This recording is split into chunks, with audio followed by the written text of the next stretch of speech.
Sometimes when you've Saturday still, steeped in moment after moment of ringing silence, you can hear the broken screaming of fragments of themselves people have left behind.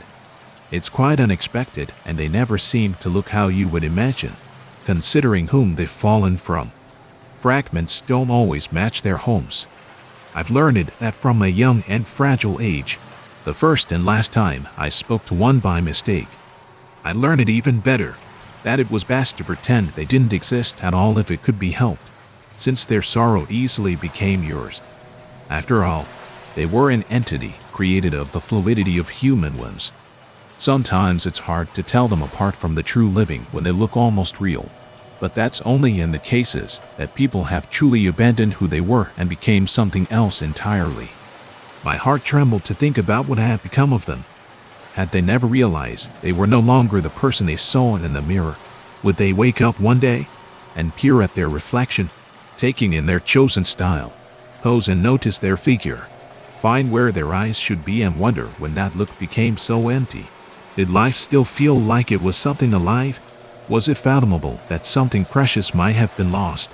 I prayed I'd never be looking at my own face and find my amber eyes missing. If your eyes were supposed to be the windows of your soul, how much of your soul was left when you'd given up pieces of who you were? How much of it had to be lost for that emptiness to become a memory of reality? Was it possible that instead they became happy? That a loss was not a loss, but the making of a space for something better.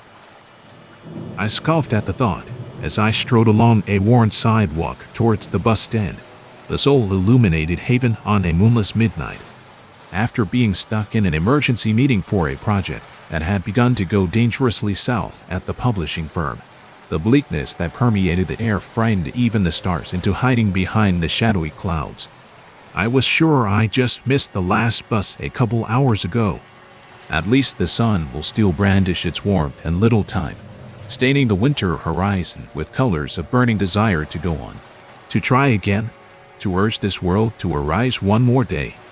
It was a small comfort, but it's the things you know will never lose that flame, that will, that power to simply be which inspire you to do the same. A comfort remains in consistency among the unpredictable tides of ever-ebbing and flowing change. These were the things that have kept me company most of my 20-something years. I've had only myself to share this life with. It might have been lonely, but it was the right thing to do. Why must others not curse the same way, be forced to also become a vessel of lost sorrow, simply by being in association with me? There seemed to be another woman waiting on the bench under the dim street lights. The watery orange casted an eerie glow on the empty streets and quiet patience. Patience and yearning, what a fine pair. The woman Saturday there as still as the absent breeze, with a wide-brimmed hat obscuring the view of her face, but poised and watched towards the far end of the street, as though waiting for some manifestation. A person, a heart, a dream, a ghost. Something about her seemed to grow even more somber as I approached and perched myself on the other end of the short bench. I didn't dare to look at her directly, for fear that my gawking might disrupt whatever spell or wish she was casting on such a gloomy night. How does one wish on a star they cannot see? Great rivulets of ivory locks tumbled from beneath that hat, and her smooth hands were knotted into her plain cotton skirt, pressed into her lap. Her back remained rigid, but something about her was imbued in soft elegance. She might have waited out here forever if she had to. How was she not shivering? I observed my own hands, dry and chapped from the chill, resting on the legs of my cream pantsuit. They looked far older than I really was. I shook my head and heaved a sigh to shove away the demons that were always at bay by this point of night. Suddenly, I heard sobbing from somewhere far, like melancholy muted by a medium of time and incomprehensibility. It was her, the woman in the hat. The sound was pulling me towards her, a siren song I knew better than to be drawn towards. But there was no shaking in her shoulders, no tears on her skirts, no trembling in the stiffness of her posture. "Miss," I cleared my throat. "Are you all right? Would you like me to call someone for you? Is there someone you're waiting for?" I paused for a sign that she heard me. then tapped on her shoulder as gently as possible. Once, twice. In that small touch, her whole figure crumbled, face falling into her hands, and she began to weep violently. This scene, this moment, I was instantly transported to when I was only 10. 10 years old. My brunette ponytail bounced in the reflection of the summertime as I gazed through the window of an ice cream shop at a line of people craving cold and something sweet in the sweltering heat.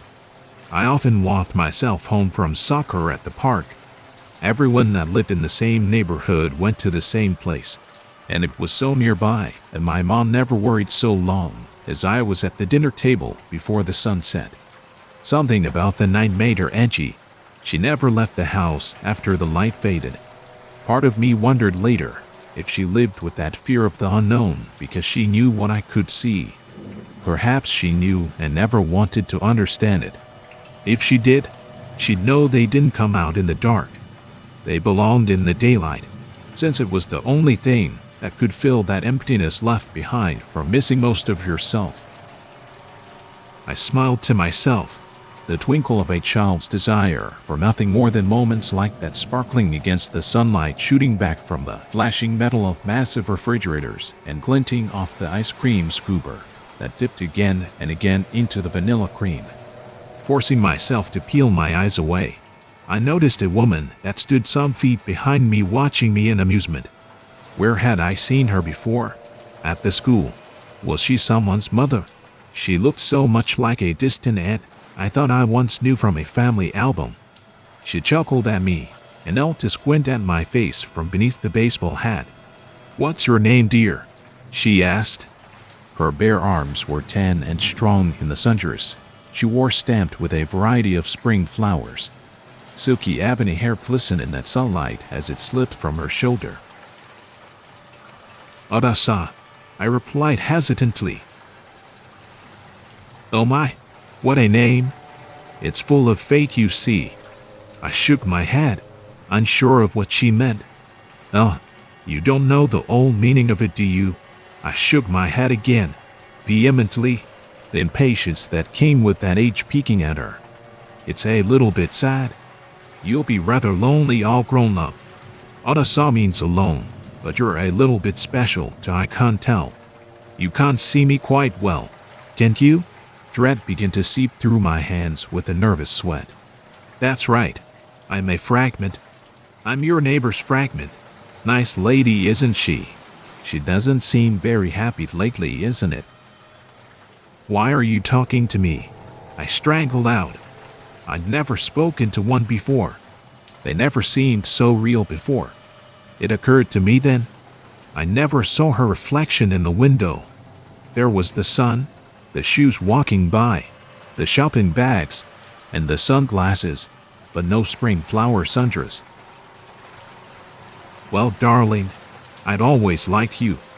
It's a shame that your nice neighbor lady decided she didn't want me anymore.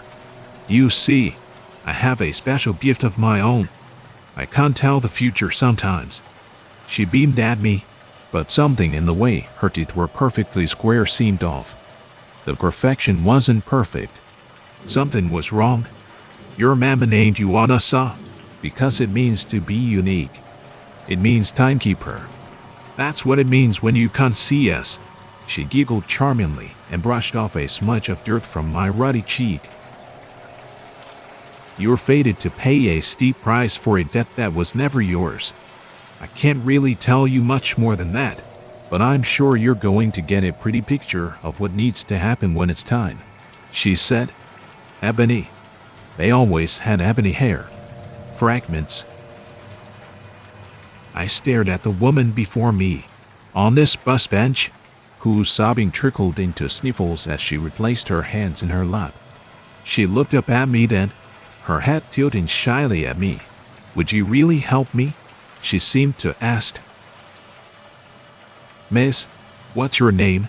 I whispered, ignoring what I already knew. My heart thundered, and the air grew thinner. The haze of the streetlights were diminishing, as she finally looked me straight in the eye. She didn't have a face. There was no face, no eyes, no nose, no mouth, nothing. A flat plane of flesh, from which came the faint sounds of sniffles and whimpering. There was no air. The light was disappearing. I didn't know what to do. This woman, this fragment. This was a fragment that had yet to be. She was the shadow of what could be, not a shadow of what once was. The terror seized me as a pale, elegant hand crept towards my cheek. The ivory was yet to be filled. It was black. It was a hunger. The irony of this moment had escaped me, had escaped the clutches of this fear. A debt that wasn't mine. This is not my debt. I've done nothing wrong. Her hair grew into shadow, the ivory disappearing, the endless obsidian pulling me in. No, those sad ember eyes. Lo, no, I couldn't move. Her face took shape, her forehead becoming mine, forehead to forehead. She pulled me closer in,